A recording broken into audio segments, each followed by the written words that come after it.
What's up, guys? I decided to do an extra reaction video to the King of Football today. Rest in peace to Pele, and condolences to all those from Brazil who are mourning the loss of Pele today. The King of Football. Temos agradecimentos por tudo que fez pelo futebol. A little thank you from Ronaldinho. Portas abertas que deixou para todos nós que viemos depois. Vida longa ao rei. Parabéns. There is no argument. Pele is football's #1, the king. That might sound strange to you, but with each minute of this video, it will become clearer. The embodiment of being #1. We can all agree Pele was first. He was the first footballer to marvel the world in unison. There's a video going around, and I'm not going to react to it because I've already seen it, but a video going around where it compares Pele to all of the modern footballers that you see, and it just basically says every skill that you see a footballer doing today, Pele did it first, and Pele did it back when the football was so heavy, and so you obviously have to take all of those things into account when you talk about the King of Football. It's amazing what he did. The world in unison. In a time where there was no internet, no YouTube, no satellite TV, Pele was the face splashed on the front cover of newspapers. He acted in movies and even turned up in Hollywood. Heck, Pele could even sing. Okay. Got a nice voice. Pele was the first footballer to transcend the game. He was... Hot take though, if you speak a Latin language such as Portuguese or Spanish, or even French, you're gonna sound good when you sing, because those languages they're very beautiful to speak and to sing. So yeah, he has a great voice though. Not taking anything away from him. He just sings a beautiful language. Known all over the world and used his fame to elevate footballers to celebrities. He is the mold upon which all modern footballers were shaped. And we haven't even begun to talk about his magic on the pitch. Pele was a striker who would come short to get the ball. He also had the goal-scoring instinct and athleticism of Cristiano Ronaldo and the skills of the most elegant legends of the game. Zidane. He didn't have a bag full of tricks. He was the bag. Young Edson Arantes do Nascimento loved football ever since he was a kid, even if his mother tried to forbid him from playing the game. His father loved the game as well, but horrific injuries stopped his career. This meant the entire family grew up in poverty because of his failed dream. So, Pele would play barefooted with footballs made out of a newspaper-filled sock, tied together with string. No wonder he was creative. Wow. His name was Edson, after notable inventor Thomas Alva Edison. Pele's love for the game was accompanied by an innate talent and a willingness to prove himself right and others wrong. By the age of 15, he was already playing for Santos, and he was even playing for the Brazilian national team, all before turning 17. That international debut against Argentina, in which he also scored his first goal, was the first step in Pele's revenge. You see, in 1950, when Pele was just 10 years old, he saw his father crying inconsolably as Brazil lost the World Cup final on home soil to Uruguay. I saw my father cry. I say, why you cry? You know, because men don't cry. At that time, men could not cry. My father said, oh, Brazil lost the World Cup. Brazil lost the World Cup. He made a promise to his devastated father right there. I remember jokingly saying to him, don't cry, Dad. I'll win the World Cup for you. 14 years later, in Sweden, he became the youngest footballer to feature in a World Cup. He then became the youngest to assist, the youngest to score, the youngest to claim a hat trick, and the youngest to score twice in the final. Can you believe it? Pele wasn't even 18 years old and had already won the World Cup, scoring 6 goals in 4 games. When the final whistle blew... Pause. We can't just sweep that under the rug. 6 goals, 4 games, and he's under 18, and he's won the World Cup. You know, I thought that was amazing that Mbappe had been in 2 World Cup finals, and, you know, he's only 23 years old, but you've got Pele here who he was younger than 18, and he's already accomplished so much in this World Cup. It's amazing. He collapsed on the pitch. He had already kept his promise to his dad, and he still had a whole career ahead of him. On the subject of his career, there's something you need to understand. Yes, Pele played most of his career for Brazilian side Wait, Santos. pause. That's 2 World Cups after this moment with his father. That's not even a full decade later. His father's crying in 1950 because they lost the final. And then 8 years later, is that right? Am I wrong here? 1958, right? I don't know. Never making the move to Europe. It's not like the European giants didn't want to bring in Pele. In fact, a plan was put in motion to stop this from happening as he was declared as a national treasure. After the 1958 success, the eyes of the footballing world were fixed on Pele. Real Madrid, Juventus, Inter, and Manchester United, they were all fighting to get him. In order to prevent a move abroad, the Brazilian president at the time declared him a national treasure. Buying him would be a crime. The fact that he never officially played in Europe is often a source of criticism from modern football pundits. We've heard it before. He played in a farmers' league. That line isn't just false, it's an absolute insult too. Even if we could argue for hours about the level of South American football, or how crucial many South American players are to teams in Europe, football was completely different back then. International transfers weren't the norm. Even more so when a South American footballer was finally convinced to move abroad.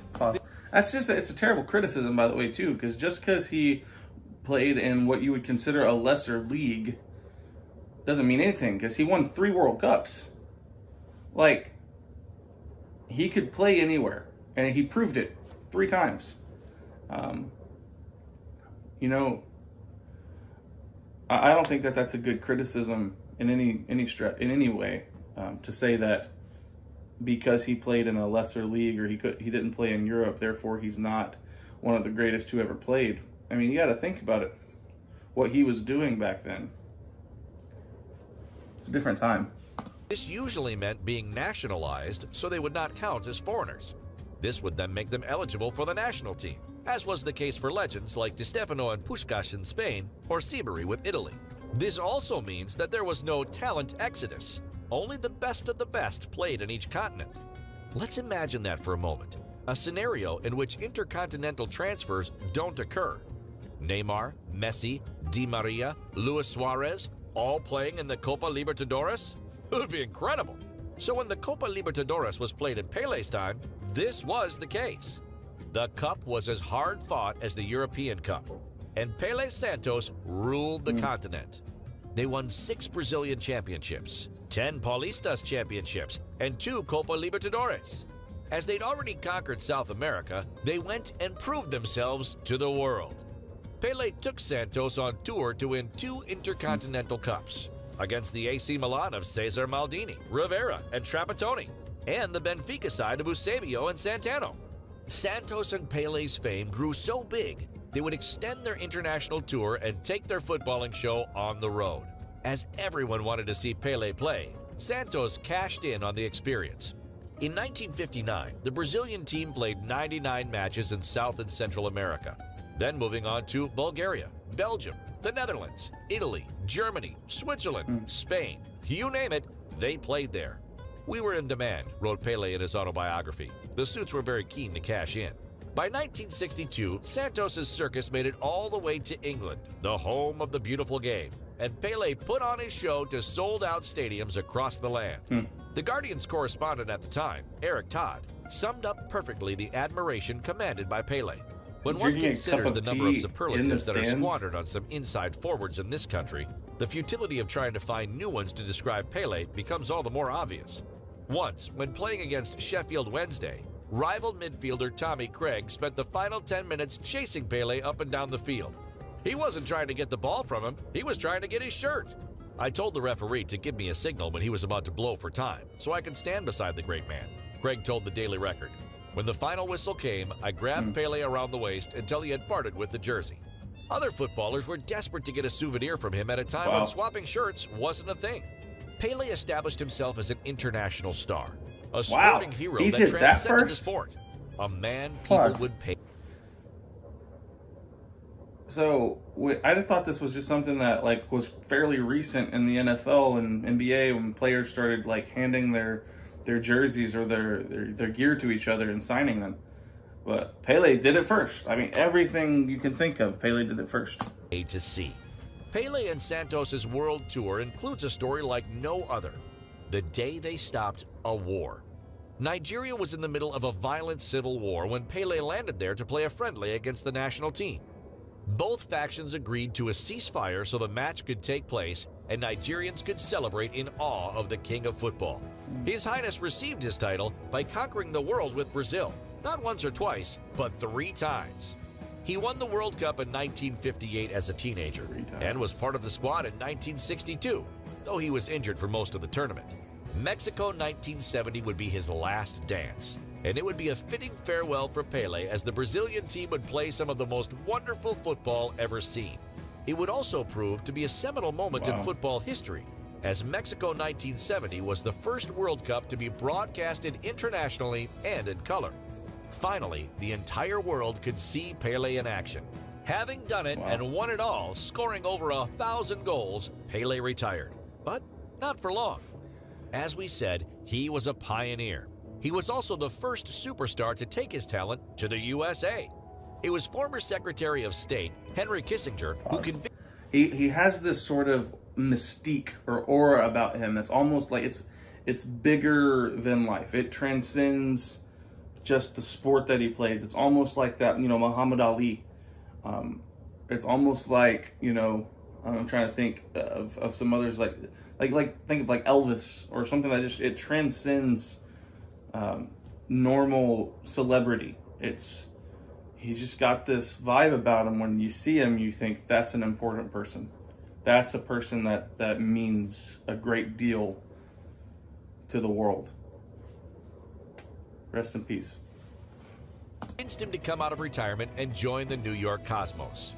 Pele was fundamental in football and becoming relevant in North America. And the story sums up the legend. Pele was a footballer who acted as an ambassador of the game.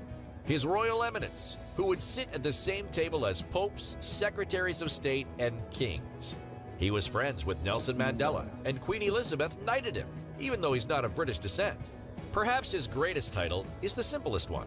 Coming from a nation that continues to produce legend after legend, Pele will always be the best Brazilian footballer of all time. And whenever you see a record broken by Cristiano Ronaldo and Messi, or in the future by Haaland and Mbappe, it's Pele's initial record they are breaking.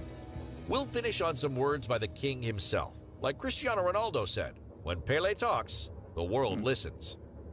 I tease the players now.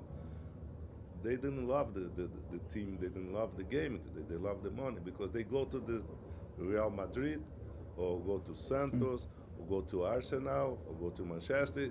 They are presented, they say, I love Manchester. Tomorrow he go to Madrid, they say, I love Madrid, I love Madrid. They love it who pay a little bit more. You know? That is danger for the football. If all this talk about Pele has you wondering exactly how he played the game, then you need to see our episode of Old School on the Brazilian legend. Just how good was Pele? Find out in this video. Pele, the king of football. You know, and especially on today, I don't want to get into GOAT conversations or GOAT debates, you know. I think that Messi is undoubtedly one of the greatest of all time. But I also think, you know, today is Pele's day. And he is easily the pioneer for those players. Messi doesn't become the player he is today if Pele didn't do it first.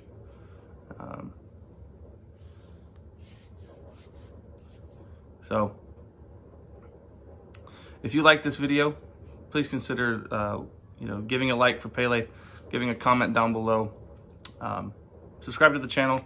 I hope that you enjoy this kind of content. I'll be making a lot of this these days, so see you around.